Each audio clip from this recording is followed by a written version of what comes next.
হেজাব কি? এটা হচ্ছে রন্ধন বা রং করার পদার্থ, এটাকে হেজাব বলা হয়।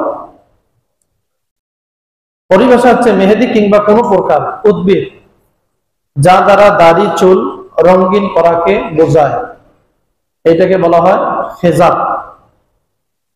তো দেখেন নবী করিম সাল্লাল্লাহু আলাইহি ওয়াসাল্লাম তিনি হেজাব ব্যবহার করতেন।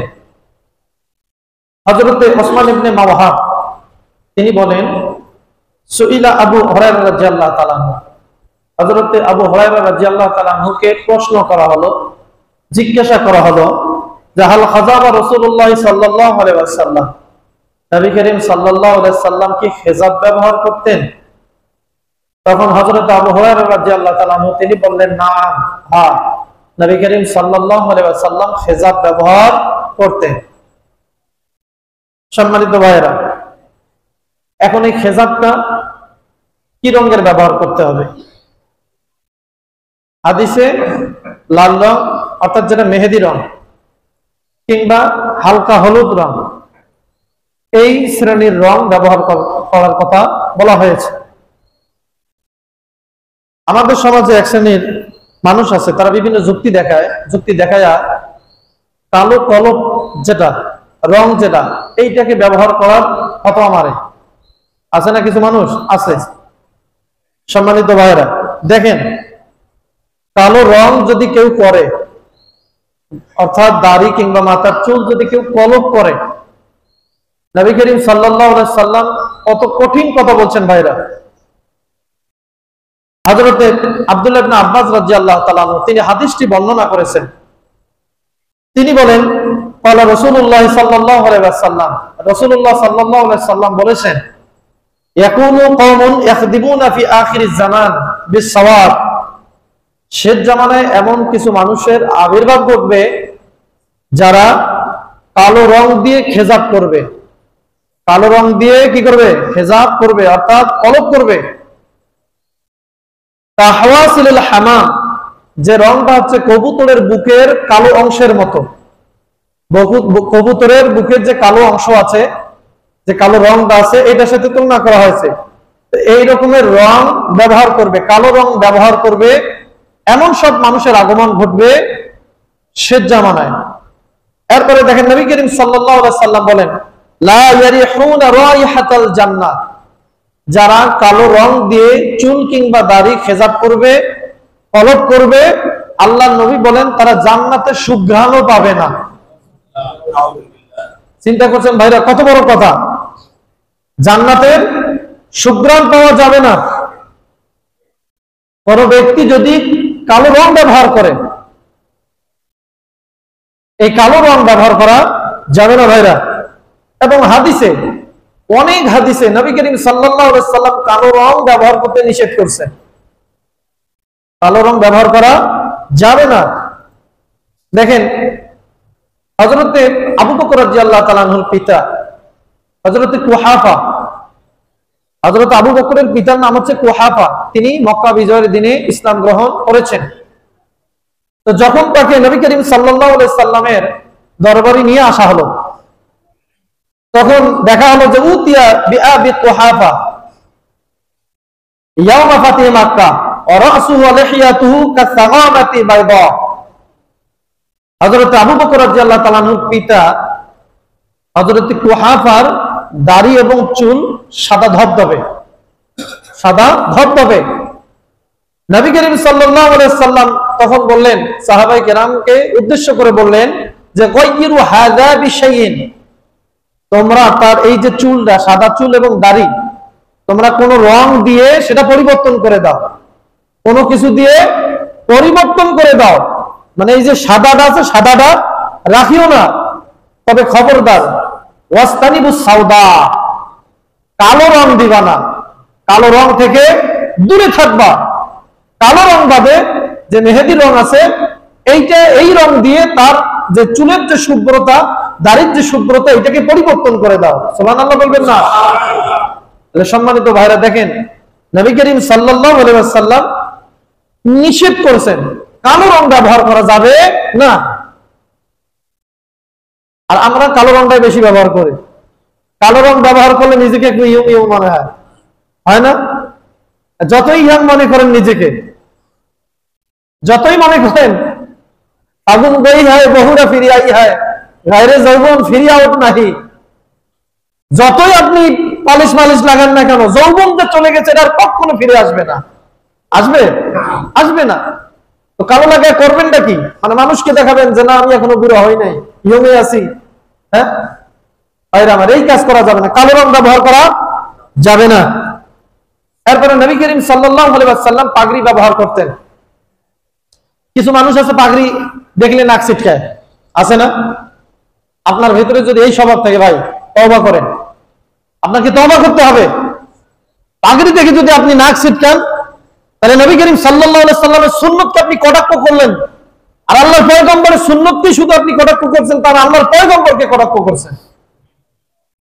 সাবধান, কেউ যদি পাগড়ি পরে তাকে নিয়ে কোন রকমের ক্রিটিসাইজ করবেন না, কারণ সে আল্লাহর পয়গম্বরের একটা সুন্নত পালন করতেছে, আপনি তো পাইতেছেন না সেটা। সম্মানিত ভাইরা দেখেন, নবী করিম সাল্লাল্লাহু আলাইহি ওয়াসাল্লাম তিনি পাগড়ি ব্যবহার করতেন। মক্কা বিজয়ের দিন আল্লাহর পয়গম্বর কালো পাগড়ি পরে, যেদিন তিনি মক্কা বিজয় করেন সেই দিন নবী করিম সাল্লাল্লাহু আলাইহি ওয়াসাল্লামের মাথায় কালো পাগড়ি ছিল। সুবহানাল্লাহ বলবেন না? হযরত জাবির রাদিয়াল্লাহু তাআলা আনহু হাদিসটি তিনি বর্ণনা করেছেন, তিনি বলেন দাখালান নবী সাল্লাল্লাহু আলাইহি ওয়াসাল্লাম মক্কাতা ইয়াউমাল ফাতহি ওয়া আলাইহি ইমামাতুন সাওদা। নবী করিম সাল্লাল্লাহু আলাইহি ওয়াসাল্লাম যেদিন মক্কা বিজয় করলেন সেদিন তার মাথায় কালো রঙের পাগড়ি ছিল, বলি সুবহানাল্লাহ। সম্মানিত ভাইরা দেখেন, সহিহ মুসলিমের 3375 নম্বর হাদিস, আল্লাহর পয়গম্বর কালো রঙের পাগড়ি ব্যবহার করছেন মক্কা বিজয়ের দিনে। তাহলে বিজয় হলে পরে এই পাগড়িটা হচ্ছে বিজয়ের একটা নিদর্শন, ঠিক কিনা? ঠিক কিনা বলেন? দেখেন, বদরের প্রান্তরে আল্লাহ পাক মুসলমানদেরকে সাহায্য করেছেন ফেরেশতাদেরকে দিয়া, তাদেরকে দিয়া, ফেরেশতা দিয়া 5000 ফেরেশতা আল্লাহ পাক পাঠাইছেন। আল্লাহ পাক অন্যত্র বলছেন 3000, তারপরে বলছেন কি 5000। এই যে ফেরেশতারা যে মুসলমানদেরকে সাহায্য করেছে তাদের মাথায় পাগড়ি ছিল। সুবহানাল্লাহ বলেন না? মাথায় কি ছিল বলেন তো? পাগড়ি ছিল, সাদা রঙের পাগড়ি ছিল ভাইরা, সাদা রঙের পাগড়ি ফেরেশতাদের মাথায় ছিল। কিন্তু আমাদের সমাজে সবুজ রঙের পাগড়ি, আসলে সবুজ রঙের পাগড়ির কোনো ভিত্তি পাওয়া যায় না। সবুজ রঙের পাগড়ি 773 হিজরিতে প্রচলন করেছেন একজন শাসক, কিন্তু আল্লাহর পয়গম্বর পাগড়ি ব্যবহার করতেন 4 ধরনের। বলেন তো কয় ধরনের? 4 ধরনের, সাদা, কালো, হালকা হলুদ বর্ণের, হালকা লাল বর্ণের। এই 4 ধরনের পাগড়ি নবী করিম সাল্লাল্লাহু আলাইহি ওয়াসাল্লাম ব্যবহার করতেন। সুবহানাল্লাহ বলবেন না? সম্মানিত ভাইরা, পর দেখেন হযরত আমর ইবনে হুরাইস রাদিয়াল্লাহু তাআলা আনহু তিনি বর্ণনা করেন, তিনি বলেন আমি নবী করিম সাল্লাল্লাহু আলাইহি ওয়াসাল্লামকে দেখলাম, রাআইতুন নবিয়্য সাল্লাল্লাহু আলাইহি ওয়াসাল্লাম ইয়াখতুবু আলাল মিম্বার ওয়া আলাইহি ইমামাতুন সাওদা। আমি নবী করিম সাল্লাল্লাহু আলাইহি ওয়াসাল্লামকে দেখলাম যে তিনি মিম্বারে খুতবা দিচ্ছেন আর তার মাথায় ছিল কালো রঙের পাগড়ি, কালো রঙের পাগড়ি। তো সম্মানিত ভাইরা, নবী করিম সাল্লাল্লাহু আলাইহি ওয়াসাল্লামের একটি সুন্নাত হচ্ছে এই পাগড়ি। আপনি যদি আমল করতে না পারেন কিন্তু ক্রিটিসাইজ করবেন না কখনো, বুঝতে পারছেন ভাইরা? আমাদের অনেক ভাইয়ের মাঝে এই রোগ আছে, আপনি মানতে পারেন না কিন্তু ক্রিটিসাইজ করবেন না। এই যে দেখেন এই পাগড়ি, পাগড়ির কত উপকারিতা ভাই, আল্লাহর পয়গম্বরের সুন্নাতগুলো নিয়ে গবেষণা হচ্ছে। দেখেন এই যে একটা পাগড়ি, এই সুন্নত, এর ভিতরে আল্লাহ পাক কত কল্যাণ রাখছেন। আজকে বিজ্ঞানীরা তারা বলছেন যদি কোনো ব্যক্তি নিয়মিত পাগড়ি পরে তাহলে তার কফ সর্দি হবে না। কি হবে না? নিয়মিত যদি আপনি পাগড়ি পরেন আপনি সর্দির হাত থেকে বেঁচে যাবেন, অনেকাংশে আপনার সর্দি হবে না, কম হবে না, কাশি হবে না। এটা বিজ্ঞানীদের কথা ভাইরা। এরপরে দেখেন অনেকের আমাদের মাথা ব্যথা আছে না নাই? আপনি পাগড়ি পরলে মাথা ব্যথা অনেকাংশে কমে যাবে। সুবহানাল্লাহ বলবেন না? এরপরে দেখেন পাগড়ি যদি কোনো ব্যক্তি পরে তাহলে তার মস্তিষ্ক শক্তিশালী হবে, তার স্মৃতিশক্তি বৃদ্ধি পাবে আল্লাহর পয়গম্বরের এই সুন্নাত মানার কারণে। ভাইরা আমার, শুধু কি তাই? এই যে পাগড়ির এই অংশটা আছে না, এইটা ঝুলে থাকার কারণে আপনার দেখেন মেরুদণ্ড ফোলা রোগ থেকে আল্লাহ পাক আপনাকে হেফাজত করবেন। আল্লাহ পাক কি ফজিলত রাখছেন এই সামান্য একটা পাগড়ি, এই সুন্নত, এর ভিতরে আল্লাহ পাকের কত নিয়ামত, কত ফজিলত, কত বরকত। কারণ এটা হচ্ছে নবী করিম সাল্লাল্লাহু আলাইহি সাল্লামের সুন্নাহ। ভাইরা, আল্লাহর পয়গম্বরের সুন্নাহ যেখানে যাবে সেখানেই বরকত, সেখানেই রহমত। কথা বলেন ঠিক কিনা? সম্মানিত ভাইরা, দেখেন এরপরে অনেকে পাগল হয়ে যায়, হয় না? কোন ব্যক্তি যদি পাগড়ি পরে অনেকটা উন্মাদনা থেকে, পাগলামি থেকে সে রক্ষা পেয়ে যাবে এই পাগড়ির কারণে। সম্মানিত ভাইরা, দেখেন আল্লাহর পয়গম্বরের একটা সুন্নত, এই সুন্নত মানার কারণে আল্লাহ পাক কত মর্যাদা দেন ভাইরা, কত ফজিলত। এমনকি বিজ্ঞানীরা বলেছেন ব্রেন স্ট্রোকের হাত থেকেও বেঁচে যাবে কোনো ব্যক্তি যদি পাগড়ি পরিধান করে। আজকে কত জনে ব্রেন স্ট্রোক করতেছে, ব্রেন স্ট্রোকের অভাব নাই ভাইরা, অহরহ। এখন ব্রেন স্ট্রোক এটা ডালভাত হয়ে গেছে ভাইরা আমার, আল্লাহর পয়গম্বরের সুন্নত। এরপরে দেখেন কোন ব্যক্তি যদি পাগড়ি ব্যবহার করে তার দূরদর্শিতা, আল্লাহ পাক তাকে দূরদর্শিতা এই ধরনের জ্ঞান দান করবেন পাগড়ির কারণে। ভাইরা, সম্মানিত ভাইরা, আমরা চেষ্টা করব অন্তত পক্ষে সবসময় পরে থাকতে না পারি, জুম্মার দিন আশা করব যে আমরা কি এই পাগড়িটা পরে আসার চেষ্টা করব। বলে ইনশাআল্লাহ। আল্লাহ পাক আমাদেরকে আমল করার তৌফিক দান করে দেখ, বলে আমিন। এরপরে দেখেন ভাইরা, নবী করিম সাল্লাল্লাহু আলাইহি সাল্লাম শুধু পাগড়ি পরছেন তা না, আল্লাহর পয়গম্বর জিহাদও করছেন। করেন কি করেন নাই? পাগড়ি পরা যেমন আল্লাহর পয়গম্বরের সুন্নত, জিহাদ করা তার থেকে আরো বড় সুন্নত। জিহাদ করা তার থেকে কি বড় সুন্নত। জিহাদ করাকে আল্লাহ পাক ফরজ করেছেন। কোরআনে কারীমে আল্লাহ পাক অসংখ্য জায়গায় জিহাদকে আবশ্যক করেছেন, অসংখ্য জায়গায়। আমি সেদিকে আলোচনায় যাচ্ছি না, ইনশাআল্লাহ আরো একদিন আলোচনা করব। আমরা আলোচনা করব জিহাদের উপরে, অনেক তথ্যপূর্ণ আলোচনা আছে ভাইরা। তো দেখেন নবী করিম সাল্লাল্লাহু আলাইহি সাল্লাম তিনি জিহাদ করছেন এবং জিহাদের ময়দানে তিনি তরবারি ব্যবহার করছেন। কি ব্যবহার করছেন? তরবারি। এই তরবারির বর্ণনা হাদিসে এসেছে। আল্লাহর পয়গম্বরের তরবারির নাম কি, তিনি কি রকমের তরবারি ব্যবহার করতেন ভাইরা আমার, হাদিসে এগুলো বর্ণনা এসেছে। দেখেন হযরত আনাস রাদিয়াল্লাহু তাআলা আনহু তিনি বলেন যে কানা তাবিআতু সাইফি রাসূলিল্লাহ সাল্লাল্লাহু আলাইহি ওয়াসাল্লাম মিন ফিদ্দা।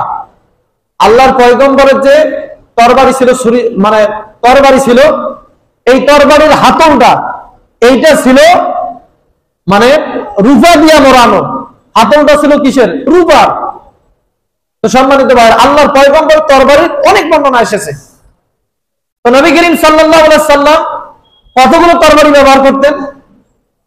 আমি পেয়েছি 10 ধরনের তরবারি আল্লাহর পয়গম্বর ব্যবহার করতেন। সুবহানাল্লাহ বলেন। কয় ধরনের তরবারি? 10 ধরনের, মানে 10টা তরবারি আল্লাহর পয়গম্বর ব্যবহার করতেন। এক নাম্বার তরবারি হচ্ছে জুলফিকার কিংবা জুলফাকার। এই জুলফিকার তরবারি এটা নবী করিম সাল্লাল্লাহু আলাইহি সাল্লাম তিনি ব্যবহার করতেন। এই তরবারিটা নবী করিম সাল্লাল্লাহু আলাইহি ওয়াসাল্লাম হযরত আলী রাদিয়াল্লাহু তাআলা আনহুকে উপহার দিয়েছিলেন উহুদের যুদ্ধের দিবসে। সুবহানাল্লাহ। উহুদের যুদ্ধে আল্লাহর পয়গম্বর হযরত আলীকে এটা হাদিয়া দিয়েছিলেন, কারণ উহুদের যুদ্ধে হযরত আলী একজন কাফেরদের মধ্যে সবচেয়ে শক্তিশালী ব্যক্তি, তাকে তিনি তার তরবারি দিয়ে হত্যা করেছিলেন। মানে তরবারি দিয়ে এমন ভাবে আঘাত করছেন ওই কাফের 2 টুকরা হয়ে গেছে। হযরত আলী রাদিয়াল্লাহু তাআলা আনহুর তরবারিটাও ভেঙে গেছে। তখন আল্লাহর পয়গম্বর তাকে এই জুলফিকার তরবারিটা উপহার দিয়েছেন, বলি সুবহানাল্লাহ। আবার কোন কোন বর্ণনা এসেছে আল্লাহর পয়গম্বর মক্কা বিজয়ের দিনে তার হাতে এই জুলফিকার তরবারিটা ছিল। তো সম্মানিত ভাইরা, এই জুলফিকার শব্দের অর্থ হচ্ছে কি, যে মেরুদণ্ড বিভক্তকারী। মেরুদণ্ড কি? বিভক্তকারী। অর্থাৎ এটা এমন তরবারি ছিল এক কবি কাফেরদের কি মেরুদণ্ড ভেদ করে দিত, মেরুদণ্ডকে বিভক্ত করে দিত। এই জন্য এই তরবারিকে বলা হয় জুলফিকার। এরপর নবী করিম সাল্লাল্লাহু আলাইহি ওয়াসাল্লাম আরেকটি তরবারি তিনি ব্যবহার করতেন, এটার নাম হচ্ছে আল মাসুর। মাসুর শব্দের অর্থ হচ্ছে উত্তরাধিকার সূত্রে পাওয়া। এই তরবারিটা নবী করিম সাল্লাল্লাহু আলাইহি সাল্লাম তার পিতার কাছ থেকে পেয়েছেন উত্তরাধিকার সূত্রে। এই তরবারির গায়ে লেখা ছিল আব্দুল্লাহ ইবনে মুত্তালিব। কি লেখা ছিল? আব্দুল্লাহ ইবনে মুত্তালিব, এটা লেখা ছিল ভাইরা। এরপরে নবী করিম সাল্লাল্লাহু আলাইহি সাল্লাম আরেকটি তরবারি তিনি ব্যবহার করতেন, সেটার নাম হচ্ছে আল কাযিব কিংবা আল কাদিব। এই কাদিব শব্দের অর্থ হচ্ছে মারাত্মক ধারালো। এই তরবারিটা খুবই ধারালো ছিল, এজন্য এটাকে কাযিব কিংবা কাদিব বলা হয়। এরপরে নবী করিম সাল্লাল্লাহু আলাইহি সাল্লাম আরেকটি তরবারি ব্যবহার করতেন, সেটার নাম হচ্ছে আল বাত্তার। বাত্তার শব্দের অর্থ হচ্ছে সর্বাধিক কর্তনকারী। সুবহানাল্লাহ বলবেন না? সর্বাধিক কর্তনকারী বাত্তার, ইসমে ফাইল মুবালাগার সিগা। এরপরে নবী করিম সাল্লাল্লাহু আলাইহি সাল্লাম আরেকটি তরবারি ব্যবহার করতেন, সেটা হচ্ছে আল লাহিব। লাহিব শব্দের অর্থ হচ্ছে বেষ্টনকারী। এরপরে এই তরবারিতে নবী করিম সাল্লাল্লাহু আলাইহি সাল্লাম এই তরবারিটাতে আল কিসাস এই কথাটা লেখা ছিল। কিসাস মানে মৃত্যুদণ্ড। এরপরে আরেকটা লেখা ছিল সাইফুল আদল, মানে ন্যায় বিচারের তরবারি, ন্যায়ের তরবারি। আল্লাহর পয়গম্বরের এই তরবারিতে লেখা ছিল। তাহলে এই তরবারির নাম হচ্ছে আল্লাহিব, যেটা ন্যায় প্রতিষ্ঠার জন্য আল্লাহর পয়গম্বর ধারণ করতেন, বলি সুবহানাল্লাহ। এরপরে নবী করিম সাল্লাল্লাহু আলাইহি সাল্লাম আরেকটি তরবারির নাম হচ্ছে আল কুলাই। এই তরবারিটা তিনি বনি কাইনুকা গোত্র থেকে গনিমত হিসেবে পেয়েছিলেন। এছাড়াও আরো 3টি তরবারি পেয়েছিলেন। এই 3টি তরবারির মধ্যে এটি একটি তরবারি। এই তরবারিটা তিনি যুদ্ধের ময়দানে ব্যবহার করতেন না। আল্লাহর পয়গম্বর যদি কোনো সফরে যাইতেন, তাহলে সফরকালে এই তরবারিটা নিরাপত্তার জন্য ব্যবহার করতেন। এরপর আরেকটি তরবারির নাম হচ্ছে আল হাত্তাব। এই তরবারিটা সবচেয়ে বেশি ভারী ছিল, ওজন ছিল বেশি। এই তরবারিটা নবী করিম সাল্লাল্লাহু আলাইহি সাল্লাম বনি কাইনুকা গোত্র থেকে গনিমত স্বরূপ পেয়েছেন। এরপর আরেকটি নাম হচ্ছে আর রাসূল। এই তরবারিটা রূপা দিয়ে মোড়ানো ছিল, আর এই তরবারিটা ছিল সবচেয়ে বেশি লম্বা ছিল। এইটার দৈর্ঘ্য ছিল 140 সেন্টিমিটার। সুবহানাল্লাহ বলবেন না? এত বড় তরবারি, সবচেয়ে লম্বা তরবারি আল্লাহর পয়গম্বরের। এরপরে 9 নম্বর তরবারির নাম হচ্ছে আল মিখজাম। এই তরবারিটাও রূপা দিয়া মোড়ানো ছিল। এবং 10 নম্বর তরবারির নাম হচ্ছে আল আদাব। এই তরবারিটা তিনি হযরত সাদ বিন আবি ওয়াক্কাস রাদিয়াল্লাহু তাআলা আনহু কাছ থেকে হাদিয়া হিসেবে পেয়েছেন উহুদ যুদ্ধের দিন, বলি সুবহানাল্লাহ। তো সম্মানিত ভাইরা, আল্লাহর পয়গম্বর কি তরবারি ব্যবহার করতেন সেটারও হাদিসে বর্ণনা এসেছে। এরপরে দেখেন নবী করিম সাল্লাল্লাহু আলাইহি সাল্লাম তিনি মিসওয়াক ব্যবহার করতেন। মিসওয়াক খুবই গুরুত্বপূর্ণ একটা সুন্নত ভাইরা। আমরা অবলীলায় এই সুন্নতটাকে পরিত্যাগ করি। অনুরোধ করব, কেউ এই সুন্নতটাকে ভাইয়ারা পরিত্যাগ করবেন না। কারণ এই মিসওয়াকের ভিতরে আল্লাহ পাক যে কি কল্যাণ রাখছে, আপনাকে কি দিয়ে বুঝাবো ভাইরা। নবী করিম সাল্লাল্লাহু আলাইহি সাল্লাম বলেছেন, আস-সিওয়াকু মাতাহরাতুন লিল ফাম ওয়া মারদাতুন লির রব। কোন ব্যক্তি যদি মিসওয়াক করে, মিসওয়াকের কারণে তার মুখ পবিত্র হবে এবং আল্লাহ পাক রাজি হয়ে যাবেন, তার উপর সন্তুষ্ট হয়ে যাবেন। আল্লাহ আপনার প্রতি খুশি হয়ে যাবেন। আর আল্লাহর খুশি হওয়াটা এর থেকে বড় আর কোন জিনিস আছে ভাইরা? আল্লাহ পাক কোরআনে কারিমে সূরা তাওবায় উল্লেখ করেছেন, সূরা তাওবার 72 নম্বর আয়াত, ওয়ারিদওয়ানুম মিনাল্লাহি আকবার। আল্লাহ পাকের সন্তুষ্টি হচ্ছে সবচেয়ে বড় বিষয়। আল্লাহ সন্তুষ্টির থেকে আর কোনো বড় বিষয় হতে পারে না। আপনি যদি মিসওয়াক করেন, আল্লাহ আপনার উপর খুশি হবে, আল্লাহ সন্তুষ্ট হবে। কিন্তু ভাইরা, দুঃখের বিষয় হচ্ছে আমরা মিসওয়াক করি না। সকালে উঠে বিরাজ করি ঠিক, কিন্তু আল্লাহর পয়গম্বরের এই সুন্নতটা আমরা পালন করি না। এই মিসওয়াক পালন করতে হবে ভাইরা, খুবই গুরুত্বপূর্ণ একটি হাদিস। আপনাদেরকে কি দিয়ে বোঝাবো ভাইরা? আল্লাহর পয়গম্বর এই মিসওয়াকের ব্যাপারে কত যে কঠিন কথা বলছেন, কত যে নির্দেশ দিয়েছেন আল্লাহর পয়গম্বর। এরপরে দেখেন নবী করিম সাল্লাল্লাহু আলাইহি ওয়াসাল্লাম তিনি বলেন, উমিরতু বিসওয়াক হাত্তা খাশাইতু আন আইয়াতুবা আলাইয়া। মুসনাদ আহমদের 16007 নম্বর হাদিস। আল্লাহর পয়গম্বর বলেন যে আমাকে নির্দেশ দেওয়া হয়েছে মেসওয়াক পড়ার। আমার আশঙ্কা হয় যে আল্লাহ আমার এমন নির্দেশ দিয়েছেন না জানি মেসওয়াক করাটাকে ফরজ করে দেন। সুবহানাল্লাহ বলবেন না? আল্লাহর পয়গম্বর বলছেন যে মেসওয়াক করাটাকে মনে হয় যেন আল্লাহ আমার উপর ফরজ করে দিচ্ছেন। এই মেসওয়াক করা কত বড় সুন্নাত ভাইরা। এরপরে দেখেন নবী করিম সাল্লাল্লাহু আলাইহি সাল্লাম তিনি বলেন লাকাদ উমিরতু বিসওয়াক হাত্তা জানানতু আন্নাহু সায়ানজিলু বিহি আলাইয়াল কুরআন ওয়া ওয়াহয়ুন। নবী করিম সাল্লাল্লাহু আলাইহি সাল্লাম বলেন আমাকে নির্দেশ দেওয়া হয়েছে আমি যেন মেসওয়াক করি। এমন কি আমার ধারণা হয়েছে যে মনে হয় যেন আল্লাহ পাক এই ব্যাপারে আমার উপরে কোরআনের আয়াত নাজিল করবেন। সুবহানাল্লাহ। কোরআনের আয়াত নাজিল করে আল্লাহ পাক মনে হয় যেন আমাকে জানাই দিবেন যে হে নবী অবশ্যই আপনি মেসওয়াক করেন। সুবহানাল্লাহ বলবেন না? ভাইরা আমার এই মেসওয়াক করতে হবে, অবশ্যই এই মেসওয়াক করতে হবে। আজকে আমরা এই সুন্নতটা ভাইরা অনেক বড় সুন্নত, এটা আমরা পরিত্যাগ করতেছি। দেখেন নবী করিম সাল্লাল্লাহু আলাইহি সাল্লাম যখন ঘরে প্রবেশ করতেন তখনও তিনি মেসওয়াক করতেন, ঘরে প্রবেশ করতেন। হযরতে আয়েশা রাদিয়াল্লাহু তাআলা আনহা তিনি হাদিসটি বর্ণনা করেন, তিনি বলেন আন্নান নবী সাল্লাল্লাহু আলাইহি ওয়াসাল্লাম কানা ইযা দাখালা বাইতাহু বাদা বিসওয়াক। নবী করিম সাল্লাল্লাহু আলাইহি ওয়াসাল্লাম যখন তিনি তার ঘরে প্রবেশ করতেন তখন তিনি মেসওয়াক করতেন। সুবহানাল্লাহ। ভাইরা আমার একটু চিন্তা করেন তো, ঘরে ঢুকলেও আল্লাহর পয়গম্বর মেসওয়াক করতেন। এরপরে দেখেন আল্লাহর পয়গম্বর যখন ঘুমিয়ে যাইতেন তখন তিনি তার পাশে মেসওয়াক রেখে ঘুমাইতেন। সুবহানাল্লাহ।